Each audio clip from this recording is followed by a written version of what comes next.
नमस्कार मंडळी, मैं सुनील डिमेलो वसई. नमस्कार मंडळी, मैं एलिन डिमेलो. नमस्कार मंडळी, मी रायझल डिमेलो. मंडळी, तुम्हा जगल्यांना सगळ्यांना मराठी भाषा गौरव दिनाय खूप खूप शुभेच्छा. शुभेच्छा. मंडळी, तुम्हाला माहिती आहे का पण दिदा, हा? आज मराठी भाषा गौरव दिन आहे. हा आणि आपण काठदोडी महिने शुभेच्छा द्यायला लागल्या इकदो. हा खूप चांगला प्रश्न विसरलो तू एलिन आणि रायझल.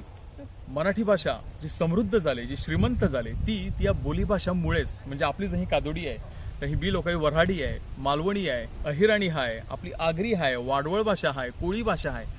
अशा ज्या बोलीभाषा आहेत ह्यांनीच मराठीला समृद्ध केलेलं आहे. समजा मराठी समजा एक नदी असेल, तर या बोलीभाषा त्याच्या झरे आहेत.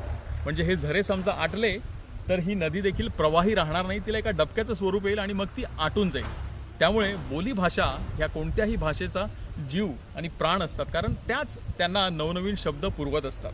मंडळी, ज्याप्रमाणे आम्ही आमची कादोडी किंवा ज्याला सामवेदी भाषा असं म्हटलं जातं, ती मोठ्या अभिमानाने आणि कुठेही ऑफिसमध्ये, गाडीमध्ये, कुठेही वापरतो, तशीच तुम्ही देखील तुमच्या बोलीभाषा वापरल्या पाहिजे. त्याचा अभिमान तुम्हाला वाटला पाहिजे असं आम्हाला वाटतं, कारण त्यामुळेच आपली मराठी देखील समृद्ध राहणार आहे आणि जिवंत राहणार आहे. त्यामुळे कुठेही तुमच्या बोलीभाषांचा वापर जरूर करा, त्यामध्ये लिखाण करा, त्यामध्ये संभाषण देखील करा. ठीक आहे?